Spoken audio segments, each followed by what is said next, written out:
Well, hey everybody. Hope everybody's doing well. My name is Lauri West, and my husband Ethan and I are pastoring at Faith Redeemed Church in Litchfield, Kentucky. We have been here for about a year now, and we come from just outside of Knoxville, Tennessee, and so it's been kind of a different world for a year for us. We're used to the hustle and the bustle of the city, and now we're in Litchfield, and so that's been a little bit interesting.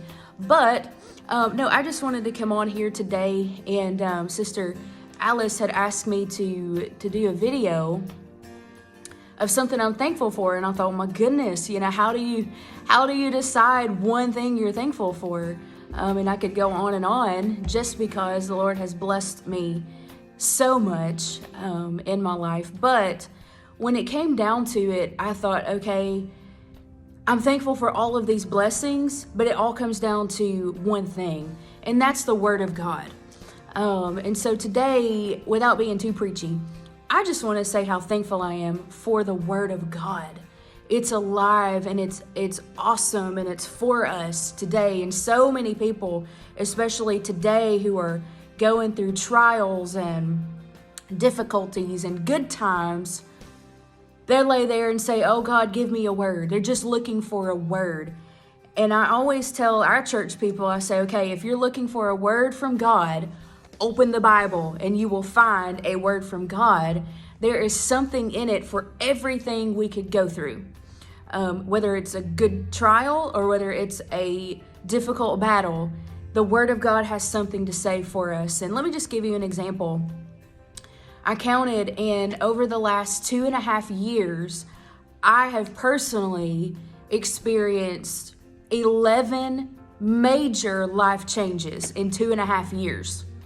Some of those were really good triumphs, like I got married, and some of those were extremely difficult times. And at times I didn't know what to do. And I turned to the Word, and I'm so thankful that as a young child, I was taught the importance and the value of the Word of God, not just reading it and memorizing it, but knowing its value and knowing what it has to say and how to apply it to situations in my life. And one thing that I want to talk about a little bit today is an example.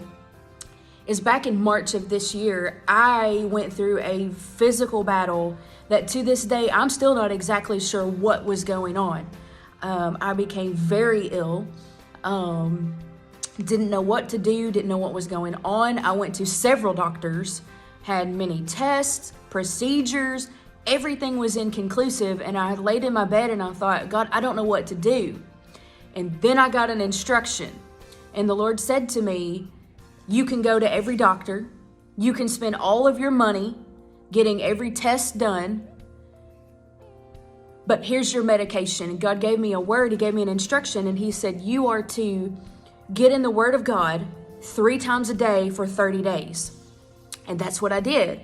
And one of the scriptures that I came across is Proverbs 4, chapter 4, verses 20 through 22, and it says, my son, pay attention to what I say, listen closely to my words. Do not let them out of your sight. Keep them within your heart. For they are life to those who find them and health to a man's whole body. And I treasured that word. I treasured it.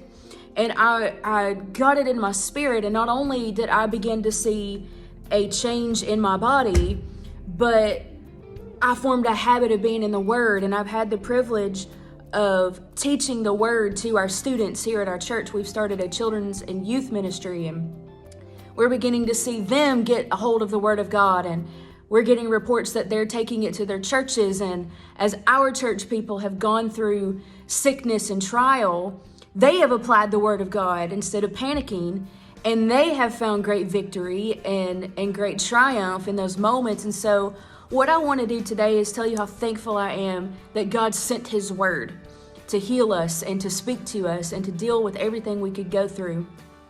And I challenge you today, as pastors' wives, it's easy to get bogged down and busy and doing all the things and taking care of all the people, but get in the Word. form the habit, and get your people in the Word. Give them life and give them health that only comes through the Word of God. I hope this encourages you today. It encourages me. It reminds me not to end my 30 days and be like, okay, well, I'm good. So no, stay in the Word of God. Seek out those treasures. Seek out those promises. And I promise you will see transformation in yourself and in your churches. I love you guys. I hope to get to meet a lot of you soon.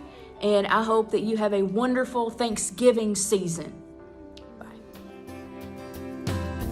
With a grateful heart, with a song of praise, with an outstretched arm, I will bless your name.